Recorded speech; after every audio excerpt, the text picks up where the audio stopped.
conjunction with our Elections Directorate. Now, it's 7 days to Election Day. Election Day is on the 23rd of August, which is next Wednesday. At the start of this year, President Chamisa was very clear. He said that this is our year to secure a citizens' victory for change. And you all have noted that President Chamisa has been on a marathon tour throughout the nation in all provinces, and he's mounted an unprecedented campaign, which is obviously focused on our rural communities, which we're mobilizing, but at the same time, urban rallies and urban mobilization has also been taking place. You will note that by the end of this week, President Chamisa and our national campaign teams in conjunction would have addressed millions of supporters, including all 36,000 villages throughout the country. Now, as far as we're concerned, the rural vote is the game changer. For all these years, we've been told a myth by ZANU-PF that rural communities are their strongholds. That myth has finally been busted by the overwhelming support we've received in these communities. And despite the odds are very many, you've seen all of them, the political violence, the murder of our supporters, you've seen the burning of CCC members' homes, the removal of our posters, the petrol bombing of our billboards. You've also seen a number of our citizens being intimidated and harassed. Citizens remain defiant. People are ready and mobilized for change. And if the temperature and the tempo on the ground are anything to go by, all indicators point to the defeat of ZANU-PF in the coming election. Now, as has been the case for several months now, we are keenly watching the electoral playing field, and we want to state that in this election, more than any other, citizens are at the center. And despite a tilted playing field, citizens, first and foremost, must turn out in their masses on voting day so that we ensure that our vote is too big to rig. It's imperative for citizens to defend the vote after voting in a massive way. Now, you'll have all noted yesterday that Mr. Nick Mangwana was in 6s and 7s trying to sell a lie that it's illegal to defend the vote. In fact, it's a constitutional imperative, an obligation upon everyone, citizens and state institutions alike, to ensure that this vote is transparent and verifiable. We have an obligation as citizens to ensure that the election meets the credibility test, that it's free and that it's fair and meets and holds up to the constitutional standards. And so it's a matter of record that we're mobilizing polling agents, but their task does not end there. As citizens, we have to stand guard after the vote has been cast, maintaining peace and order, of course, observing our 300 meters rule, and ensuring that until the V11 is posted on the polling station, we don't go home. Every citizen, as I said, is allowed by the Constitution to verify the count and to ensure and satisfy themselves that the vote is free, fair, credible, and verifiable. In this sense, citizens must be the primary observers of the election and safeguard it jealously. It's worth making a small note on polling agents.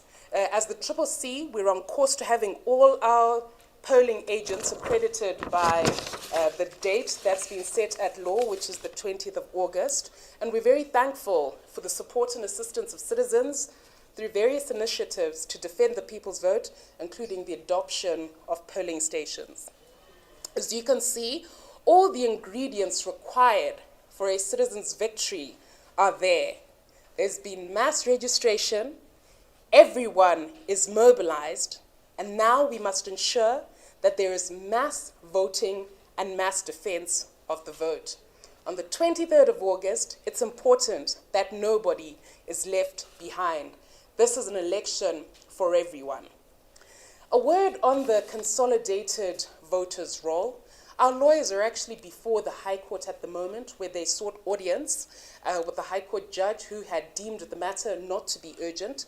It's our position as the CCC that no other case could be more urgent than this. We are now less than 7 days to election day, and we don't have the updated voters' roll, consolidated, the one with all the polling stations that were gazetted, and it's necessary for us to have that so that every citizen is clear as to which polling station they're going to vote at, and so that we can also comb through that voters' roll and make sure that it's searchable and analyzable, and that there are no gross irregularities such as would impinge the transparency, credibility, and verifiability of the election. I turn now to the printing of the ballot paper. Section 52A of the Electoral Act is very clear. All political parties, including the CCC, were supposed to have been informed about where and by whom the ballot paper was being printed, including the number of the ballot papers that were printed. Unfortunately, ZEC has conducted itself illegally in failing to comply with that provision of the electoral law. As far as we're concerned, this is a material breach of the electoral law and something that cannot be acceptable. ZEC as a state institution and an administrative body have an obligation to act lawfully, reasonably, and fairly under Section 68 of the Constitution. And that's something that we've taken up. I'm going to speak to it in a minute. Before I do so, it's important to make a note about the postal vote. Our incident tracker has been awash with reports from prison officers, police officers, other security forces saying we're being forced to vote under the direction and supervision of our seniors. Such a command vote is obviously unconstitutional. Everybody knows that under our electoral law, your vote is your secret. So you can't have your superior standing over you to check whether or not you voted for CCC. We all know that Mr. Mnangagwa was on record saying that the prison officers and other security forces have voted really nice. Obviously, we've done our bit to ensure that they're mobilized for change, but at the end of the day, they're citizens and they're entitled to have their constitutionally enshrined right to vote per Section 67 protected. They're entitled to secrecy of that vote. And so throughout the course of this morning, our electoral elections directorate led by Councillor Ian Makone and Ms. Ellen Shiriedenga went to Police General Headquarters and also to ZEC to raise the alarm on that postal vote. It's obviously unlawful, especially in circumstances where Section 52A of the electoral law has not been complied with. All of that points to a material breach again of the electoral law. For the avoidance of doubt, we condemn command voting and the lack of transparency of the postal voting process. What do they have to hide? Why should it be done under a cloud of secrecy? Why should it be done in a manner where police officers, prison officers, and other armed forces are being monitored to make sure that they vote the right way? We are obviously monitoring that situation very clearly, and that's something that Ms. Shiriedenga is going to speak to in a moment. A quick word on political violence. Political violence is outlawed by the electoral law, by the Constitution. As the CCC, when we signed the peace pledge, it was our commitment to say we don't need violence and coercion to get support. The masses love us. The masses love our movement. We have no problem with a festival of ideas. We can beat ZANU-PF when it comes to selling our policy plan, our proposal. We've just launched a detailed manifesto which sets out our plan for progress. So we don't need to be beating people up. We don't need to be ripping apart their posters. We don't need to be petrol bombing their billboards. We don't need to be beating up their supporters. We don't need to murder them. We just want elections and not war. It's most unfortunate that our counterparts, ZANU-PF, are bent on unleashing violence in our communities. And in response to that, we've set up rapid response teams to ensure that communities are safe and communities are protected.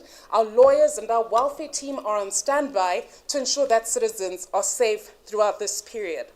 We're also keeping a tracker of all the incidents of violence. In fact, our Elections Directorate is in the process of compiling a dossier that's going to be given to the SADC Observer Mission and all the other observer missions in the country so that they've got a sense of the extent to which ZANU-PF conducts itself violently when it's staring defeat in the face and when its back is against the wall. And we'll ensure that that dossier is made available even to members of the press. On that note, yesterday we had a very worrying incident where 40 of our members were unlawfully arrested.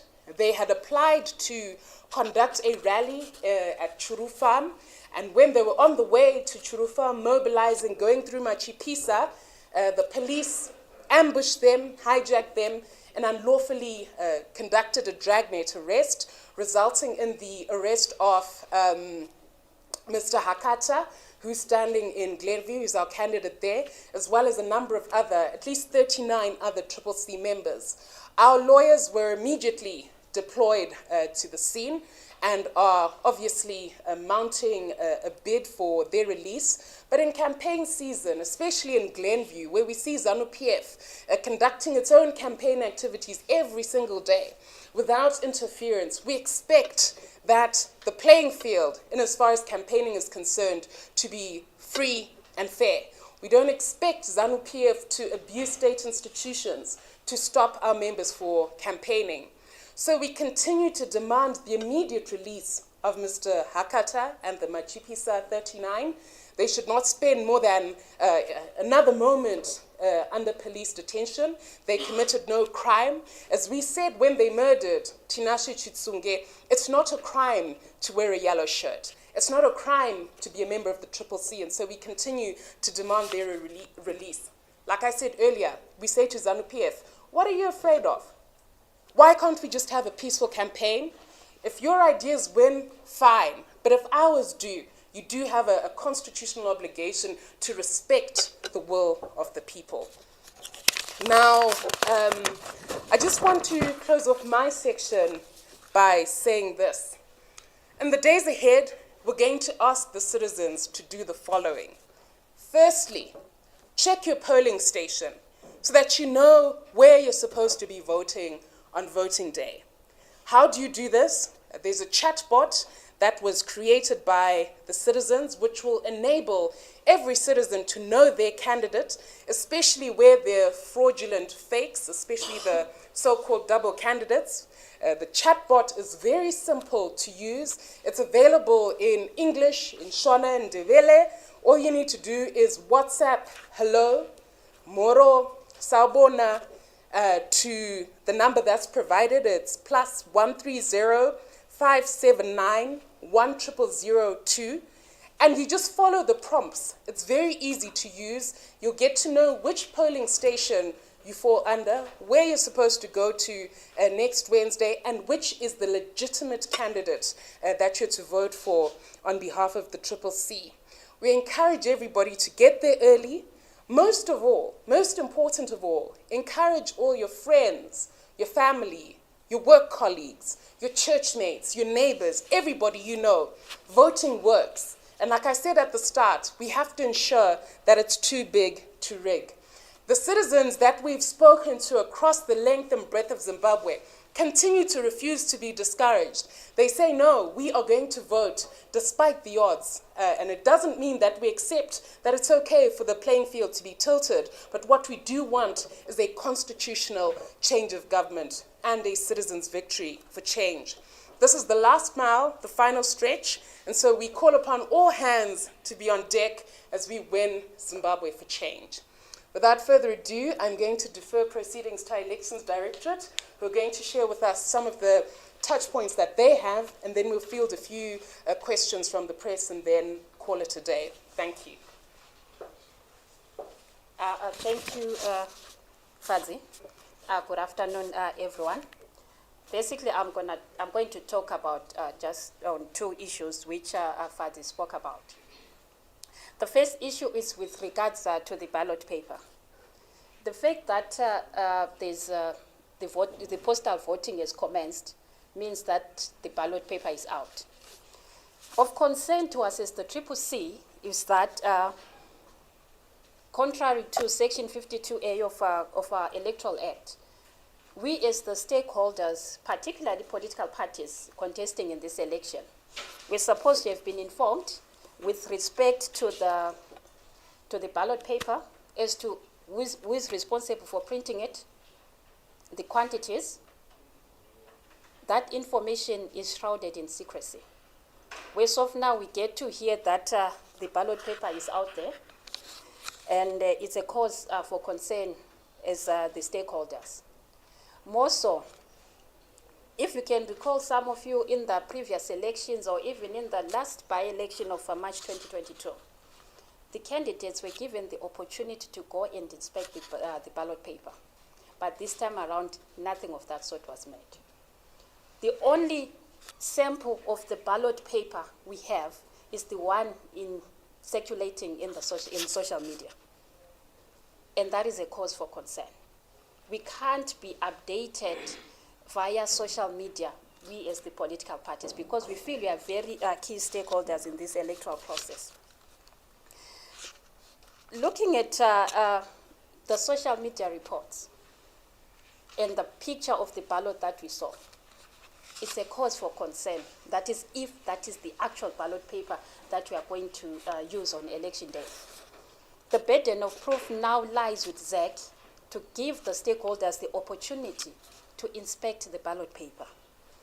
The ballot paper itself, the design, the law is clear when it comes to that.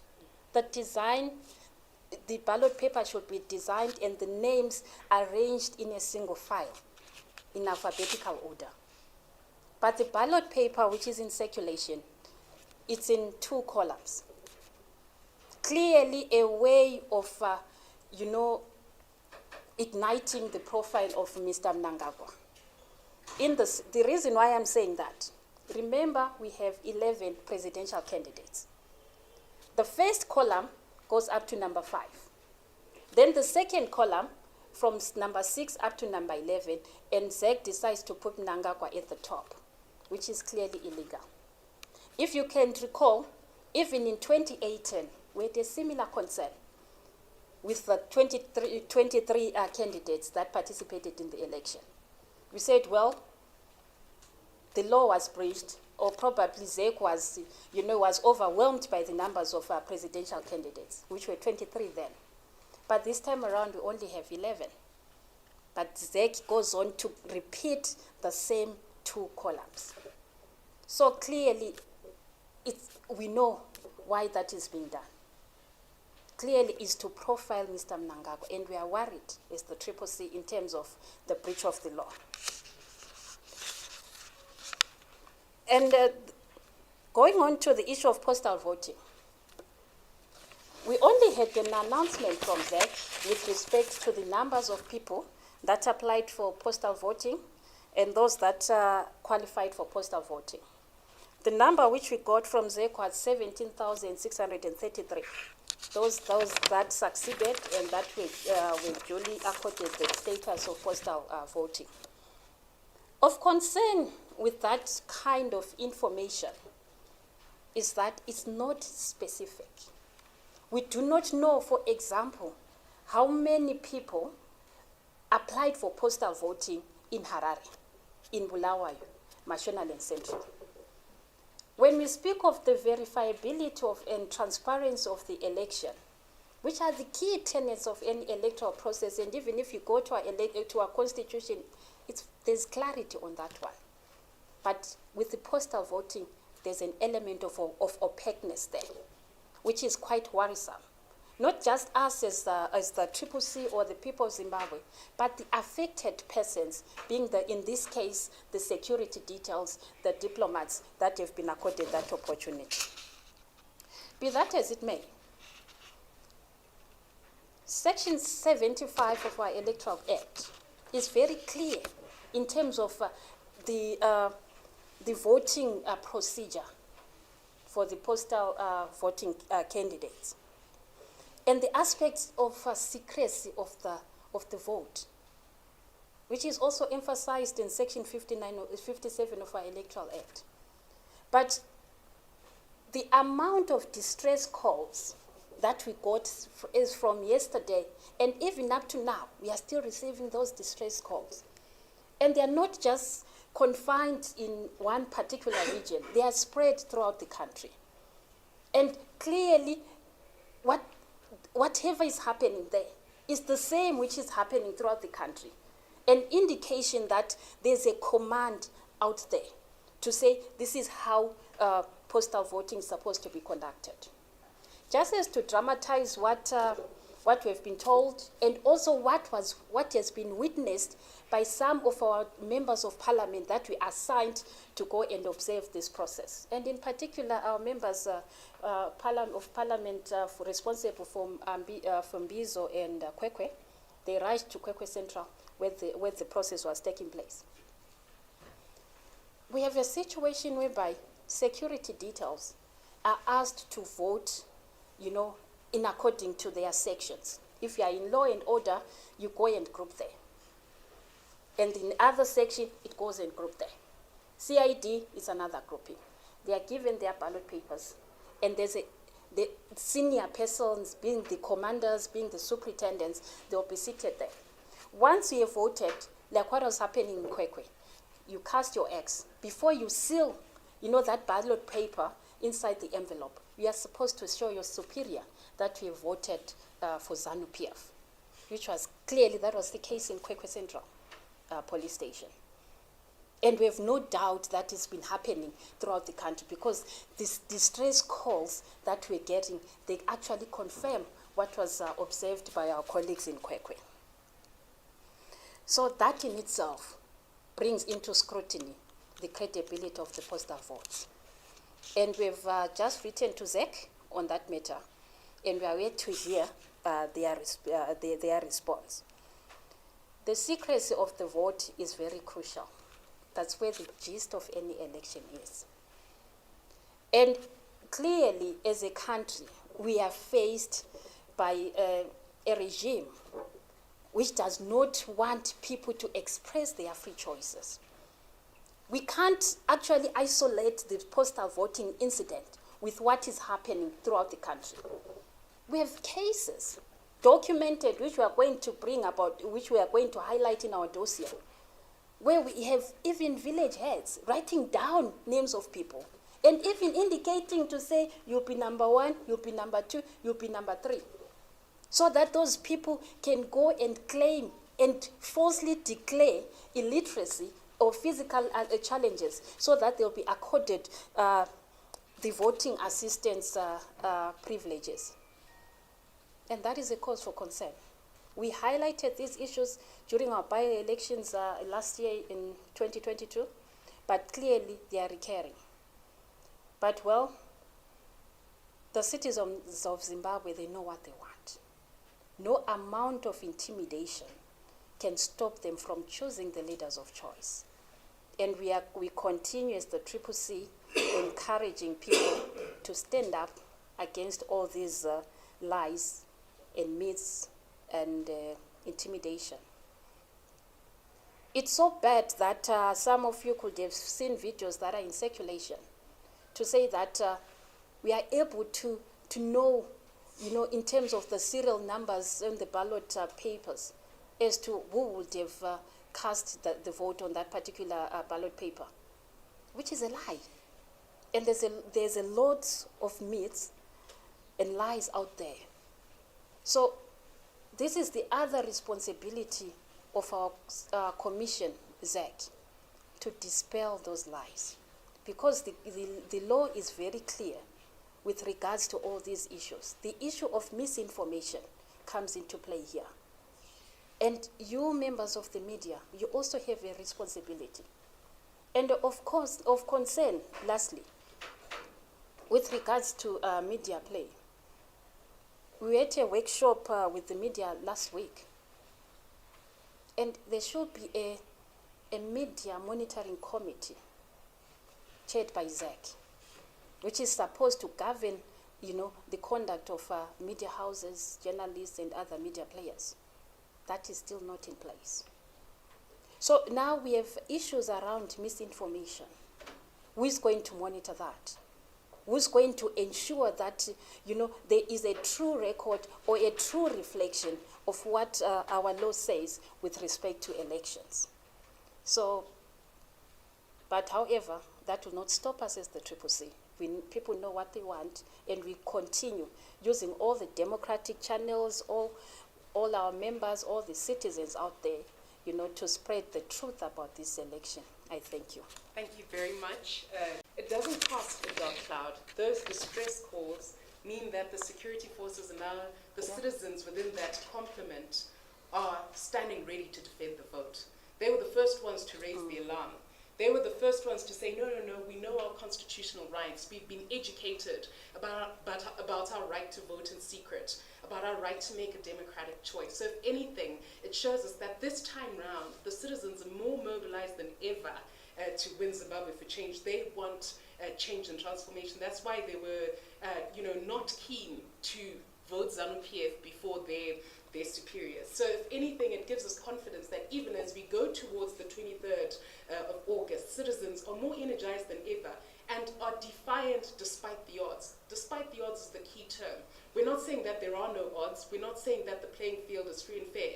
But we have to ensure, like I said, that this vote is too big to rig and that we win by a large margin to ensure that we attain power and ensure that there's a democratic transition in this country. I don't know if you'd like to add anything else. Okay, great. Next question, please. If there is one. I mean, that's a question that really should be asked to ZEC. The obligation is upon them constitutionally to inform us. Obviously, we are taking legal advice, especially if there's been a breach, as appears to be the case. We have placed them in Mora by going both to PGHQ today and going to ZEC offices to ensure that they comply with that. And if they refuse, we have to take all measures available to us, legal, political, diplomatic, in terms of the law. The SADC guidelines on elections are very clear about what should be done there. And they have an obligation to comply with their own laws more than anything else. What are they trying to hide? They're trying to hide that they've put Mr. Mnangagwa at the top where he shouldn't be. We'll deal with that. And you'll obviously be updated in due course as to what happens there. Yes.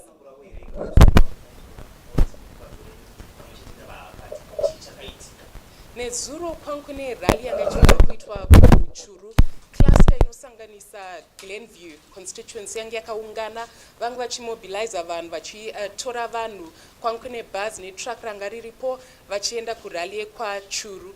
Rally yacho yange yakatenderwa nemapurisa tangu tine clearance yacho. Chakatishamisa ndechekuti tiri munzira kuti tiende kuchuru ikoko tichipika up mamembers edu tichivatora. Takazoona mapurisa auya nezirori ravo vakusunga vanhu. Pakasungwa vanhu 40 ezvinezvi vatori kumapurisa vakabatwa.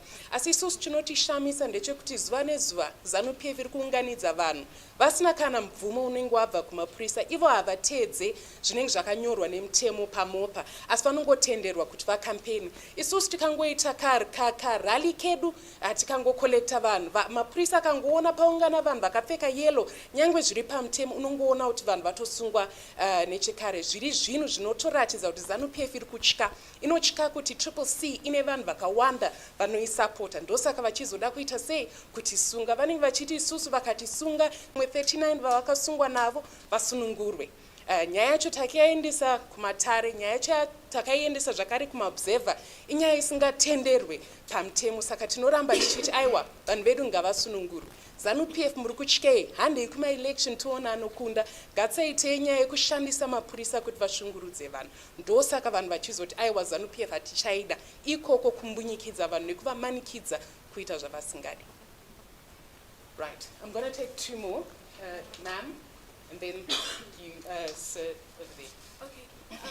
In your presentation, you highlighted that you received quite a number of calls, alarming. So I just want to find out in terms of numbers. I mean, we've got an incident tracker and the dossier is going to, but I think the key thing is the sample. We got distress calls from almost every single province and every single unit. Morris Depot, there were distress calls. Tomlinson Depot, CIDHQ, Chikurubi, Chipinge, well, almost every single unit where postal voting will take place or is scheduled to take place, there were distress calls. We don't obviously have the number, the exact number, but the key thing is almost every single unit, yangene mapurisa, yangene armed forces, angachi kids vakuvota, all of them were saying the same thing, kuti aiwa, usatsi kuda kumani kids vakuvota, kana kuti ndoda kuvotera munhu wanenge ndavhotera, but kwete kuti mukuru wangu ari kutotarisa nekunongedza kuti ndavhotera papi. That's obviously unconstitutional and something that obviously has to be taken up, and we are doing so. We've placed them in Mora, and we're going to take legal steps if they don't meet our I mean, I would frame it differently. We don't say the courts are not on our side, but what we know is that ZANU-PF tries by all means to abuse all state institutions, not just the courts, the police, everything, to try and manipulate them to try and rig against us. But what you've seen is that the most important institution, after all, are the citizens. We all saw what happened when they tried to ban 12 of our MP candidates in Bulawayo. The citizens stood firm and said, no, you can't do that. You can't disenfranchise an entire province. Even now, when they try and arrest our members and institute lawfare, we're saying no. None of these state institutions have the prerogative to choose the leader. It's citizens that have the right to choose their leader. And what's supreme over all state institutions, over all political parties, is the Constitution. And the Constitution says one person, one vote, universal adult suffrage. And in an election that's free, fair, credible, verifiable, and transparent. So it's that constitutional imperative, that standard, that's what's supreme. And that's what we're holding ZANU-PF to. And even if you look at our record in the by-elections, the reason that we continue to mobilize citizens in the way that we do against the odds is not an acceptance of the tilted political and voting environment that we find ourselves in, but it's to say no. Citizens, despite all these odds, despite all these dirty tricks that are being attempted by ZANU-PF, we're going to win Zimbabwe for change. And the key task is to ensure that it's too big for them to rig. Okay, I think with that,